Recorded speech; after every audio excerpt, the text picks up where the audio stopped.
This video is about construction cost estimation in Excel. I'll show you a real project estimate along with the BOQ, Scope of Work, Manpower Calculations, Materials List, and the cost estimation template and the formulas and the logic behind these formulas that I use for cost estimation. And there will be timestamps on the video timeline so that you can easily navigate between the video chapters. And let's start.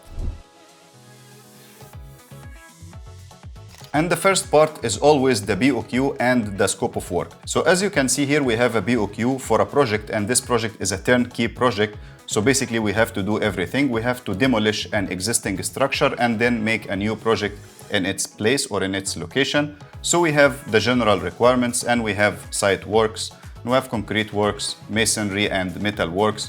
Wood works are excluded here, and this is what we mean by defining the scope of work. What is included, what is excluded, what is in our scope to do, and what do we need to estimate the cost for.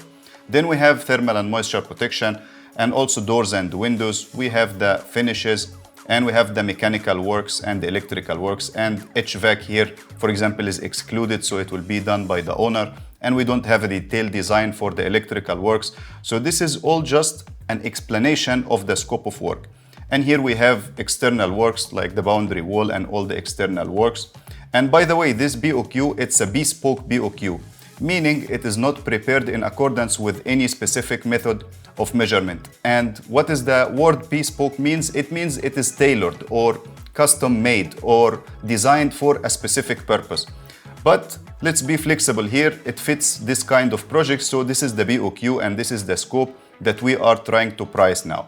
So once we have listed down all these items, which makes the scope of the project, now is the time to go and measure the quantities. And of course, it's a step that we have done. So as you can see, we have the quantities for all the items here, and we also have the units of measurement for all these items. And now is the time to estimate the cost. And actually the rate that you are seeing here, this is the selling rate. This is not the cost rate. What we need to do first is to calculate the cost. The first step is to have a materials list, which looks something like that. So I have a list of all the building materials that I'll be needing in this project. And as you can see, it's just the material description, what is the material and what is the price and the unit of measurement. Because sometimes, for example, you buy the block in numbers, but you price this item in square meters in your BOQ. So here we are just having the price or the supply price along with the purchase unit of measurement, and we list down all the building materials that we will be needing in this project here like that, so that we can use these materials in our cost estimate, and we will be linking this sheet to our cost estimation sheet. So for example, whenever you go ahead and change any of these supply rates, it will give the impact on your cost estimate directly, so you don't have to go everywhere and do this manually. And this is a good thing to do. And also, as you can see here, I am grouping these materials under categories. So we have the concrete works, masonry and plaster, waterproofing, finishing materials, and so on. Also, you can have your materials for the mechanical and the electrical and all kind of stuff. So it's very good to have a material list in your project. And the next thing we have here is the manpower calculations. And it's a sheet that looks like this, where I list down all the item description or the work that needs to be done by our laborers, and the labor category, what category of labors do we need, and what is the cost per day, and what is the productivity. And then we get the cost per unit of measurement, so that we can use this cost per unit of measurement in our estimate. And again, we will be linking this sheet to our cost estimation sheet. So whenever you go ahead and change any of these assumptions, like the cost per day or the productivity or any assumption here, again, the impact will be applied in your cost estimate directly without needing to go item by item and change the things manually. And quickly, if we are meeting for the first time, I am Ahmed Adel and you are watching Cost Engineering Professional. And here I help you develop the required skills and enhance your knowledge to elevate your cost engineering career. So if this is what you want, you can quickly subscribe. And the next part is the cost estimation format or the cost estimation template that we use here. And as you can see, I need to estimate the cost for all these project items. And for each item, I need to calculate how much is the material required and the equipment and the manpower and the subcontractors required to execute any of these items. And the summation of these four cost elements will give me the total cost rate for this item. And as you can see here, I have the material columns and I have the manpower columns, and these are the two columns that will be linked to our material list and manpower sheet or manpower list as well, so that whenever you change anything in the manpower here, if you change any of these assumptions or if you change anything in the material list, it will directly be changed here in these columns, and accordingly the total cost rate, which is the summation of these four rates, will be changed. And when your cost will change, the following steps will also change, as we will be discussing now. And of course, this cost estimation template is linked to the material list and to the manpower sheet using some kind of logic. And this logic is represented in the formulas that you can see here. And actually, this is one of the very important parts that you need to focus when you are estimating the cost, because any mistake in the logic, it will give you, of course, a wrong estimate. So for example, here for the concrete items, I'm just taking the price of the concrete and I'm taking the price of the steel from the materials list, and somehow I'm using the formwork ratio and the steel reinforcement ratio to get the price for the materials required for this particular item, which is tie beams in this case. And in terms of manpower, again, I am using the same thing. I have a formula here or some kind of a logic that is linking the manpower sheet to this cost estimation template. And like that, if you keep going down all the way, you will see again for the masonry, again, I have some kind of a logic here that links this template or this estimate to the material list, and same for the manpower. And actually now there is something that is called basis of estimate, or the assumptions that you make when you are estimating. So my assumption here is that, for example, for the concrete works, I'll be doing these works in-house. So I am not using a subcontractor. No, I am just linking the manpower column here to my manpower calculation sheet, and this is how my assumption works. For the block works, same. So I'm assuming that these two works will be executed using my in-house or domestic labors. But what if my labors are busy doing some other work or something like that? Then in that case, my assumption will be different. I'll put a subcontractor here, so I'll assume differently that I am doing the masonry works using a subcontractor, or shuttering, or even the finishing items. So all of these things are assumptions that you have to make when you are estimating the cost. And when it comes to specialized items like the metal works or the woodworks, actually woodworks are excluded here. So for example, metal works and items like doors and windows and all these specialist items, they will be done, like in most of the cases, by subcontractors. So as you can see, I am putting the rate here under the subcontractor. So I am assuming that these things will be done by others. And why I am doing that? Because I can take the summation in the end down in the project here to see how much is the total subcontractor cost in this project, or how much is the total manpower cost, how much is the total equipment cost and material cost.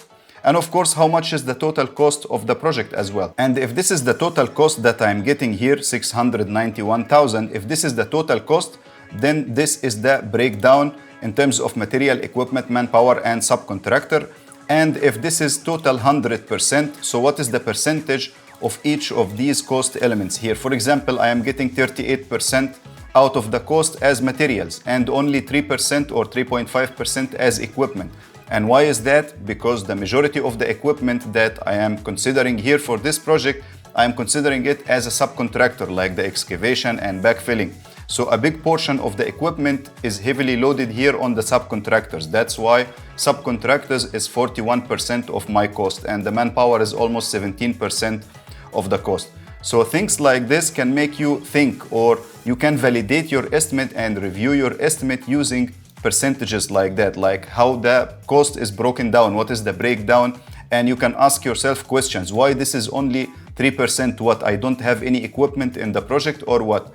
And then you can go back and check, and you will find that yes, the majority of the equipment is considered as subcontractors, so that's why the subcontractor is more and the equipment is less. And if you are enjoying the video so far, don't forget to hit the like button and tell me in the comments your thoughts. What do you think about what we are explaining here? I love to discuss this with you in the comment section below. And now coming to the total cost rate. So this column here, as we said, is the total cost, the summation of the four cost elements. And when I have the cost rate, this is the cost rate for each item. Now this will take us to the markup or the margin that you want to put on top of the cost for each item to get the BOQ rate or the selling rate, the rate that will be actually submitted to the client. So we are using one formula here for this rate in the BOQ, and this formula is basically taking this percentage and adding 1. So if it's 30% here, it will be 1.3 multiplied by the cost rate to give you the BOQ rate. And actually this column is very useful to again link your cost to your price. Like, what is the difference between your cost and your price? It is your markup or margin, and this is represented here in this column. And also there is an important thing here, because you see these are cost rates, and this is the total cost for this division, for example, 63,000. And for the same division in the BOQ, as per the price, I am getting 76,000. So when you divide this one by this one, or the BOQ amount by the cost amount, and you deduct one, you get how much is the average markup that you are putting on this BOQ section or on this BOQ division. And as you can see, because here for the items, you can have different markups for each item in your project. And as you can see here, the markup is different from one item to another. But for the concrete works, what is the overall markup that I am putting here? I get this number here, as you can see, again dividing this by the cost, or the BOQ rate, BOQ amount, sorry, by the cost, and then deducting one, it will give you that it is 31% here. While some of the items are 40%, some are 5%, 20%, and so on. And when you do this, again, in the very end of the project, you get the same thing, like your total cost for this project is 691, and the BOQ amount is 861, so that's 25% on top of your cost, and this is your margin. So this column will help you to distribute the margin, like on top of your cost you need a 25%, but how will you distribute this 25% over your BOQ items? You will do that using this markup or margin column. And as you can see, for an estimate like this, imagine how many assumptions we made here. For the materials, the prices of the materials, and the manpower, the cost per day, and the productivity, and also for the BOQ or for the estimate, the logic, the formulas that we are using. So many variables are there, like in terms of the prices of the materials and manpower and the logic that you are using and everything. So that's how the estimate will be different from one person to another. Even if I do this estimate one more time, maybe I'll get different numbers. Yes, they will be within the same range of the range that I am getting here, but it will not be exact, because, for example, you put the prices of some materials and you get an update from your procurement team that the price of the concrete went up. So instead of 240 here, it became 260, let's say. The best thing is that this sheet is linked to your BOQ, so this impact will happen here. Like if you see the totals down, they changed due to our change in the price of the concrete, because it is linked, and also in the division. So many assumptions are being made when we are estimating the cost, and that's why you have to be very careful and try to be accurate with every step so that you can achieve what we call the overall accuracy. And what you should do next is to go ahead and watch this video to learn more about cost estimation, and that will be it for this video. Thank you so much for watching, and I'll see you in the next one.